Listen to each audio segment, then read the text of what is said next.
Good morning students. बेटा कल का हमारा टॉपिक ग्राम का था। ग्राम किसे कहते हैं, ग्राम कितने प्रकार के होते हैं, ग्राम हमारे ग्राम का हमारे संगीत में क्या महत्व है और कौन कौन से ग्राम हैं, ये सब हमने कल टॉपिक में पढ़ा। उम्मीद करता हूँ आप लोगों को समझ में आ गया होगा अच्छे से और आपने अपनी नोटबुक में उसको अच्छे से कर लिया होगा। इसी प्रक्रिया को आगे बढ़ाते हुए आज की डेफिनेशन हमारी रहेगी मूर्छना की। मूर्छना किसे कहते हैं, मूर्छना कितने प्रकार की होती है, मूर्छना के कितने स्वर की मूर्छना होती है और मूर्छना का हमारे संगीत में क्या महत्व है, आज हम इसके बारे में चर्चा करेंगे। तो आपका पहला प्रश्न बनता है, मूर्छना किसे कहते हैं। तो आंसर होगा आपका मूर्छना। मूर्छना का शाब्दिक अर्थ मूर्छ धातु से बना है। इसका अर्थ है चमकना या उभरना। मूर्छना का शाब्दिक अर्थ है चमकना या उभरती हुई चीज। मूर्छना का तात्पर्य उस स्वर समूह से है जिसे सुनकर सभी मोहित हो जाते हैं या जिसे सुनकर सबका मन प्रसन्न हो जाए, उसे मूर्छना कहते हैं।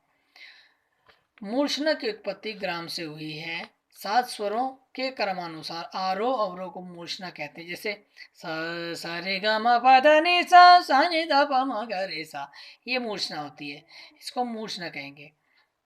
प्रत्येक राग की कुल 7 मूर्छनाएं मानी जाती हैं और प्रत्येक राग के कुल 7 स्वर भी माने जाते हैं। मतलब कि जो स्वर हैं उन्हीं को हम मूर्छना कहेंगे। आज के युग में हम इनको स्वर कहेंगे, लेकिन प्राचीन काल में लोग उस इन्हीं स्वरों को, जो जिनको हम स्वर कहते हैं, प्राचीन काल में इसको मूर्छना कहते थे। आगे जाके आगे पढ़ेंगे कि प्रत्येक राग के कुल 7 स्वर होते हैं तथा तीन ग्राम होते हैं। षडज ग्राम, मध्यम ग्राम, गंधार ग्राम। जैसा हमने कल इस टॉपिक को पढ़ा था ग्राम का, तो आगे यही टॉपिक इससे रिलेटेड है। षडज ग्राम, मध्यम ग्राम और गंधार ग्राम। प्रत्येक ग्राम की 7 मूर्छनाएं होती हैं, इसलिए तीनों ग्रामों में कुल मिलाकर 21 मूर्छनाएं बनती है। हर ग्राम की 7 मूर्छना हो गई, 3 ग्राम है तो 7 या 21, तीनों ग्रामों की टोटल मिला के मूर्छना हो गई 21 मूर्छनाएं। लेकिन गंधार ग्राम का लोप प्राचीन काल में ही हो गया था। पहले गंधार ग्राम प्राचीन काल में लोप हो गया था, स्वर्गलोक चला गया था, तो इसलिए षडज और मध्यम ग्राम ही प्रचलन में रह गया और आगे षडज और मध्यम ग्राम, इन दोनों की मूर्छनाएं कुल मिलाकर दोनों की 14 मूर्छनाएं बनी। जिस प्रकार हमारे यहाँ रागों की उत्पत्ति थाट से मानी जाती है, उसी प्रकार मूर्छनाओं के द्वारा विभिन्न रागों की उत्पत्ति बताई गई है। जैसे आज हम रागों की उत्पत्ति थाट से मानते हैं, तो पहले रागों की उत्पत्ति मूर्छनाओं से मानते थे। जैसे मैंने पहले बताया आपको कि प्राचीन काल में स्वरों को ही मूर्छना कहते थे, प्राचीन काल में मूर्छना कहते थे, आज के युग में उनको हम स्वर कहते हैं।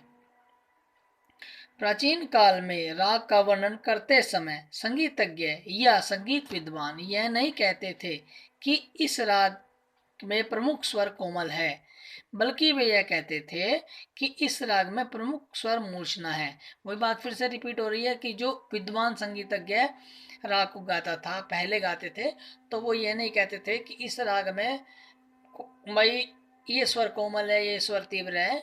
वो यही कहते थे कि इस राग में इतनी स्वर मूर्छनाएं मिलेंगी या ये मूर्छनाएं गाई जाएंगी।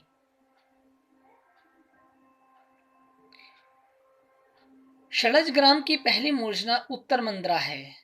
इसमें 7 स्वर शुद्ध जैसे सारे गामा पादानी लगते हैं। आधुनिक समय में मूर्छना का अर्थ कुछ और ही हो गया। इस काल में ग्राम स्वर षडज ग्राम माना गया, ग्रह स्वर षडज ग्राम माना जाने लगा। प्रत्येक राग का आरोह अवरोह षडज से ही आरंभ होता है और वहीं पर समाप्त होता है। इसलिए मूर्छना को मेल यानी थाट से अलग नहीं किया जा सकता। थाट से राग का जन्म होता है, थाट को ही मेल कहते हैं। और जो जो स्वर थाट में प्रयुक्त होते हैं, 7 स्वर, उन्हीं को मूर्छना भी कहा जाता है। पहले इन्हीं स्वरों को मूर्छना कहते थे, आज इन स्वरों को हम थाट कहते हैं या 7 स्वर कहते हैं। बेटे आपका आज का मूर्छना का टॉपिक यहीं पे समाप्त होता है। उम्मीद करता हूँ आपको अच्छे से समझ में आ गया होगा। इसे आप अपनी नोटबुक में लिख लेना। आपका कल का टॉपिक रहेगा आलाप। आलाप किसे कहते हैं।